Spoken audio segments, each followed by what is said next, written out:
Thomas Sankara, capitaine de 35 ans. Président de la Haute-Volta, il a pris le pouvoir par un coup d'État le 4 août 1983.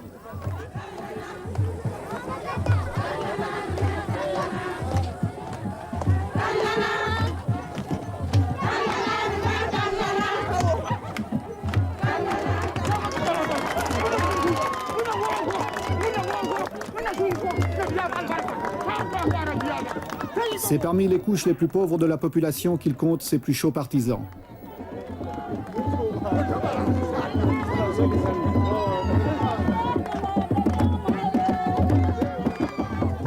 Malgré son jeune âge, son engagement politique n'est pas récent. En 1980, il est secrétaire d'État à l'information sous l'avant-dernier régime avant de démissionner. Puis, participant au coup d'État du dernier président, le commandant médecin Jean-Baptiste Ouédraogo, il devient Premier ministre, est arrêté, libéré et fait le coup d'État. Sitôt au pouvoir, il veut galvaniser les foules en utilisant un langage où le slogan incantatoire tente de faire passer les mots d'ordre. Chacun doit se convaincre que c'est un changement révolutionnaire.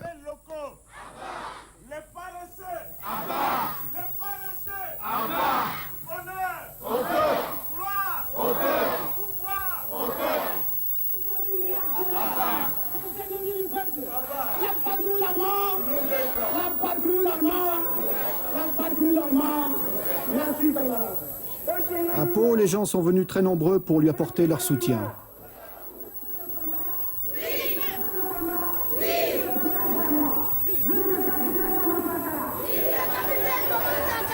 Camarades, il faut enterrer tous les ennemis du peuple. Il faut enterrer tous les défauts qui empêchent le peuple de se libérer, qui empêchent le peuple de construire son bonheur. Si depuis 20 ans, chaque week-end, les femmes puisaient de l'eau comme elles le font, il y a longtemps que nous aurions rempli 20 barrages à Pau. Le pays n'est pas pauvre. Au contraire, il y a des ressources.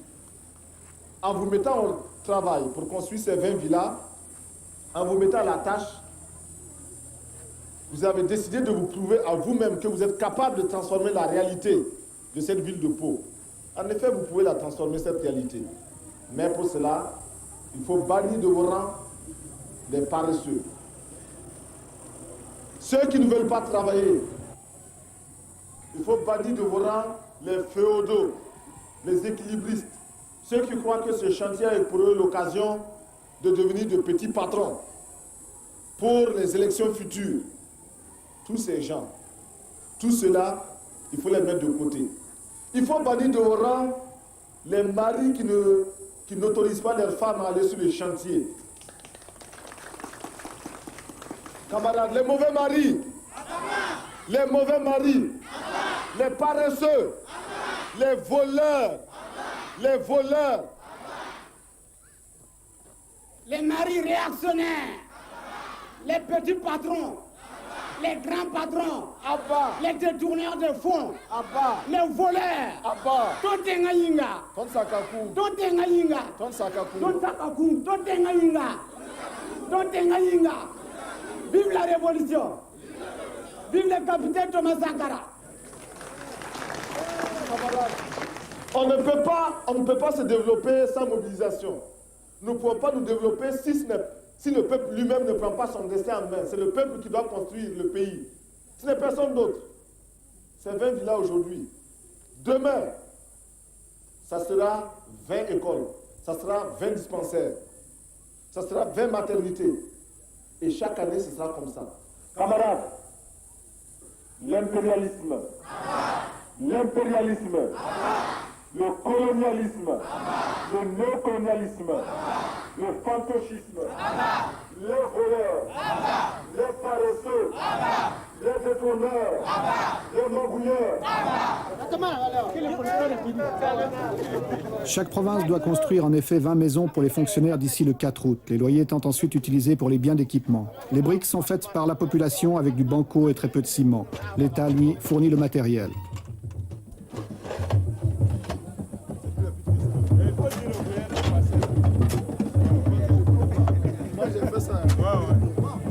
À Afin d'entretenir le moral de ceux qui travaillent, le capitaine Sankara multiplie les visites de ses chantiers en mettant chaque fois la main à la pâte.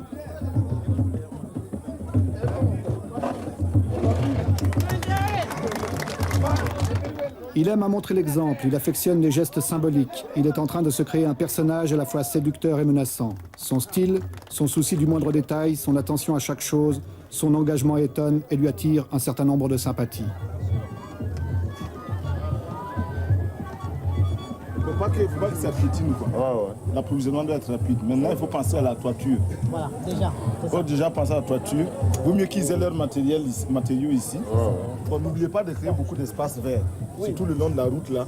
Beaucoup d'espaces verts, des fleurs, des petits bancs. Si vous voulez du ciment, faites des petits bancs en béton, là. Des bancs publics. À la tête des chantiers du 4 août, il a mis des gens considérés comme peu favorables à son régime. Ceux-ci sont ainsi mis à l'épreuve. C'est une dernière chance qui leur est offerte de s'intégrer. Le chef de chantier, c'est le camarade Traoré.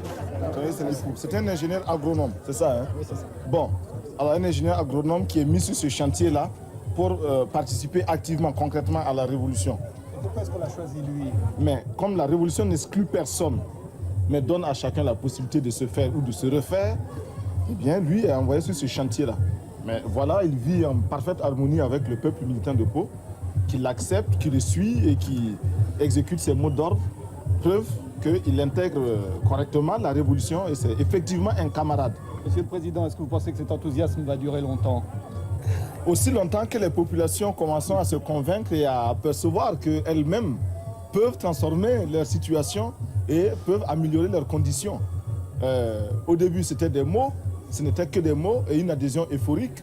Le doute avait commencé à s'installer. Aujourd'hui, il est évident que dans ce bâtiment-là, qui se construit petit à petit, grâce à l'engagement des populations, ce bâtiment-là est la preuve que la révolution apporte effectivement quelque chose de qualitatif. Merci. Pour surveiller et encadrer le chantier, un commissaire politique a été nommé. Il peut s'appuyer sur les CDR, Comité pour la défense de la Révolution, formés surtout de jeunes très actifs. Dès son accession au pouvoir, le capitaine Sankara a effrayé certains milieux qui le considèrent comme étant l'homme de Kadhafi, l'homme de la Libye. L'homme de la Libye, peut-être que la Libye a des hommes. En tout cas, il n'en a pas ici. En tout cas, ce n'est pas moi. Je suis au contraire un voltaïque qui connaît ses réalités, la misère de son peuple, et qui voit aussi comment ailleurs d'autres ont eu le courage de prendre leurs responsabilités. Nous n'avons pas honte de dire que nous traitons avec Kadhafi, nous n'avons pas honte de dire qu'à certains moments, il nous a aidés à notre demande, et quand certaines de ces aides ne nous convenaient pas, nous le lui avons dit. Mais de là à dire que nous sommes influencés par Kadhafi, c'est absolument faux parce que nous ne faisons pas ici ce que fait la Libye. D'abord, la Volta n'est pas la Libye. Ensuite, moi, je ne suis pas Kadhafi. Les voltaïques ne sont pas libyens. Cela est très important. Nos positions n'ont pas toujours plu. Mais nous voilà nous connaissons un dilemme. Soit taire nos positions que nous considérons comme vraies, donc taire la vérité. La vérité, c'est ce que chacun de nous a sa vérité, bien sûr. Nous n'avons pas la vérité absolue. Donc, consciemment mentir pour bénéficier des grâces de ceux qui peuvent nous aider ou de nos partenaires qui sont délicats et puissants. Ou alors leur dire la vérité dans la conviction, dans l'intime conviction que nous rendons service à notre peuple et à tout autre peuple. Aux Nations Unies, nous sommes membres du Conseil de sécurité des Nations Unies. Nous recevons aujourd'hui des pressions multiples, multiformes pour orienter nos votes, pour orienter nos prises de position aux Nations Unies. Pouvons-nous nous taire lorsque l'on agresse un pays parce qu'il est petit? Pouvons-nous nous taire lorsque l'on envahit un autre pays? Nous estimons que si nous sommes aux Nations Unies et au Conseil de sécurité, et si nous n'y sommes pas simplement pour compléter les effectifs et pour la foire, nous devons avoir le courage de dire au nom des peuples qui nous ont fait confiance, car il s'agit de vote, et la Haute-Volta a eu plus de 104 pays qui l'ont élu, nous devons représenter leurs intérêts. Et en particulier, ces pays non alignés qui ont massivement voté pour la Haute-Volta, nous devons quotidiennement, constamment, courageusement défendre les intérêts des non alignés d'une manière particulière, mais d'une manière générale de tous les peuples qui s'indignent si nous ne voulons pas que le Conseil de sécurité des Nations Unies et les Nations Unies en général deviennent une caisse de résonance manipulée par quelques tambourinaires puissants, il nous faut, nous, membres, y exercer tout notre droit, même s'il est limité du fait que quelques-uns ont un veto qui est omniprésent. Nous avons donc des pressions. Mais malgré tout, une grande puissance comme la France, comme les États-Unis ou comme l'Union soviétique, s'ils décident de retirer une partie de l'aide qu'ils vous apportent actuellement, peut vous mettre dans de graves difficultés intérieures. Mais c'est vrai. C'est la raison pour laquelle nous sommes obligés de lutter contre l'impérialisme et ses manifestations. L'impérialisme, aujourd'hui, sait qu'il est très important, il est plus utile pour lui de nous dominer culturellement, beaucoup plus que militairement. La domination culturelle est la plus souple, la moins coûteuse, la plus efficace. Et c'est pourquoi nous disons qu'aujourd'hui, pour renverser le régime de Haute-Volta, il n'est peut-être pas nécessaire d'amener des mercenaires puissamment armés. Il suffit simplement d'interdire l'importation du champagne ou du rouge à lèvres, je ne sais pas, ou des vernis à ongles. Cela suffit à nous renverser. Parce que la petite bourgeoisie aujourd'hui est convaincue qu'elle ne peut se passer de ces produits-là. Eh bien, il nous faut travailler à décoloniser les mentalités.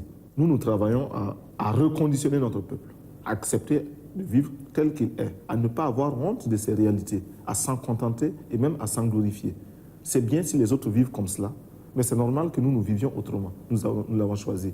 Ils n'ont pas hésité à dire à d'autres pays, par exemple l'Union soviétique, que nous refusions une aide de l'Union soviétique qui n'était pas, de notre point de vue, à la hauteur de notre attente. Nous nous sommes expliqués et je pense que nous nous sommes compris. Mercredi, jour de réunion du Conseil des ministres. Ceux-ci s'y rendent dans leur nouveau véhicule de fonction.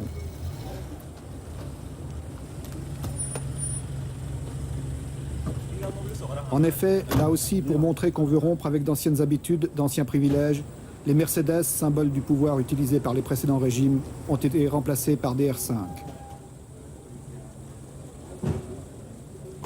Il s'agit de frapper par des mesures spectaculaires. Le président a même décidé de faire de la Cadillac décapotable de son prédécesseur l'objet d'une tombola nationale. Ainsi, celui qui l'aura gagné pourra-t-il l'utiliser sans être soupçonné d'enrichissement illicite. Outre le capitaine Sankara, l'équipe gouvernementale est composée de militaires et de civils. Tous doivent avoir un engagement total et en particulier multiplier les contacts dans le pays.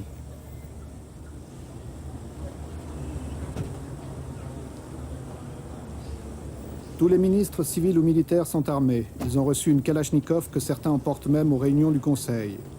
Chacun a d'ailleurs suivi un entraînement militaire pendant quelques jours. La vigilance est de mise pour chacun dans un climat d'insécurité.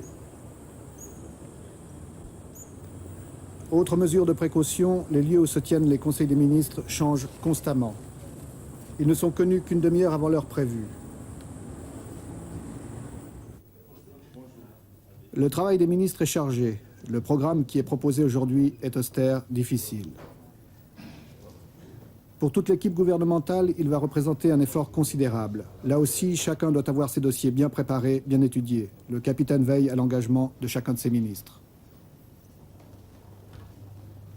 La révolution, si elle promet un avenir radieux, elle part d'abord de sacrifices permanents. Et ces sacrifices, nous sommes décidés à les assumer. Et nous formons quotidiennement notre peuple à les accepter. Nous savons qu'ils sont lourds, très lourds. Ces sacrifices, nous avons demandé aux fonctionnaires de renoncer à une partie de leurs indemnités, parce qu'ils sont des privilégiés. Cela, vous vous en doutez, ne peut pas être bien accueilli partout. Ces sacrifices, nous demandons aux voltaïques de se mobiliser. Si ailleurs, si dans certains pays, on a pu détourner un fleuve, en Volta, nous pouvons bien le faire parce que nous avons des bras aussi vigoureux. Ces sacrifices, nous les imposons au gouvernement, aux membres du gouvernement auxquels nous imposons un rythme de vie, un train de vie très modeste. Nos ministres ne sont pas autorisés à voyager en classe première, en première classe dans les avions. Ils prennent les classes touristes. Et même quand il est possible de faire voyager par les avions charter, nous le faisons. Nous avons suspendu pour une longue période les brasseurs d'air, l'air conditionné dans les bureaux, etc. Nous avons supprimé les indemnités des ministres, du président, etc.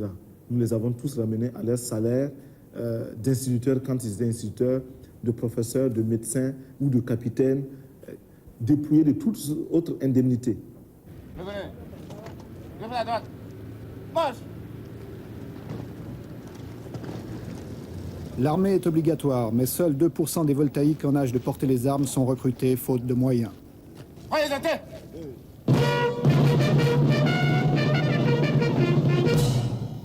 En Haute-Volta, c'est une chance et un privilège comme ailleurs en Afrique que de devenir soldat. Cela assure du travail et un salaire garanti.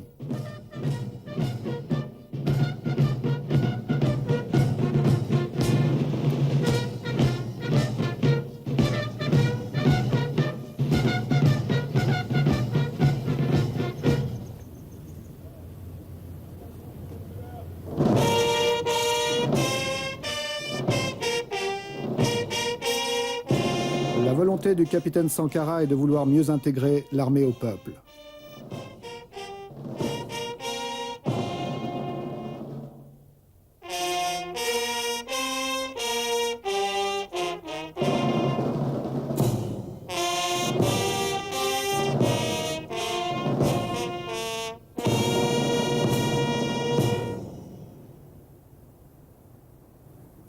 Nous avons donc nous refaisons notre service national. Au lieu de 18 mois, il sera maintenant de 12 mois.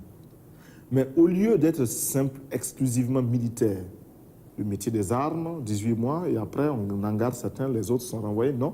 Ce sera un service où il faudra apprendre bien sûr le maniement des armes pendant un certain temps, une période donnée, mais une autre période, à peu près les 3/4 du temps du service, ces 3/4 seront consacrés à la production.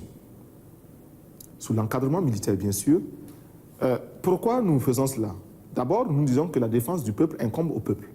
Et il faut que le peuple se mobilise, il faut que le peuple soit en armes, car nos ennemis sont nombreux, tout le monde n'acclame pas la révolution voltaïque, et tout le monde n'a pas entré l'âge de guerre contre nous. Et aussi, nous estimons qu'il n'est pas question de confier la défense du peuple à une minorité, si spécialisée soit-elle. Non, c'est le peuple qui se défend. Et c'est le peuple qui décide de faire la paix quand il ne peut plus poursuivre la guerre. C'est le peuple qui décide du budget de l'armée. C'est le peuple qui décide de ce que doit être l'armée. Il ne faut pas qu'il y ait une armée, une aristocratie au-dessus du reste du peuple. Nous voulons casser cela. Et même nos galons, nous voulons transformer tout cela pour que l'armée, enfin les militaires se fondent à son peuple. Mais les militaires voltaïques auront à produire, à participer à la production agricole, plus tard industrielle, et d'une manière générale à la vie économique. Et déjà, nous enregistrons des succès, des résultats très, très, très positifs dans toutes les casernes, répondant à un mot d'ordre que nous avions lancé il y a un certain nombre, il y a quelques mois. Les militaires se sont mis à construire des poulaillers et procèdent à un élevage des poulets qui est de plus en plus intéressant. Quelle était la consigne pour les soldats? La consigne était un quart de poulet par militaire et par semaine. C'est un minimum. Nous savons que si ce quart de poulet par militaire et par semaine est réalisé, il y a une amélioration de l'alimentation. Il y a aussi un désintéressement de cette couche de salariés réguliers que sont les militaires par rapport au marché du poulet, de la volaille. Ce qui va nécessairement baisser le prix de la volaille pour d'autres clients que sont les civils. Et puis, l'effet d'entraînement, c'est que le militaire qui le fait pour lui-même, qui le fait parce que son chef lui a donné l'ordre de le faire, sera tenté de le faire pour lui-même à domicile. Et puis, forcément, cela fera tache d'huile. Bon, du reste, déjà, certains militaires ont estimé que ce mot d'ordre, un quart de poulet par militaire et par semaine, n'est pas suffisant.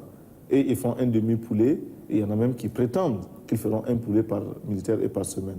Nous demandons que cela, parce que la révolution, c'est aussi vivre dans l'opulence, c'est vivre dans le bonheur, mais le bonheur et l'opulence pour tous, non pas pour quelques-uns.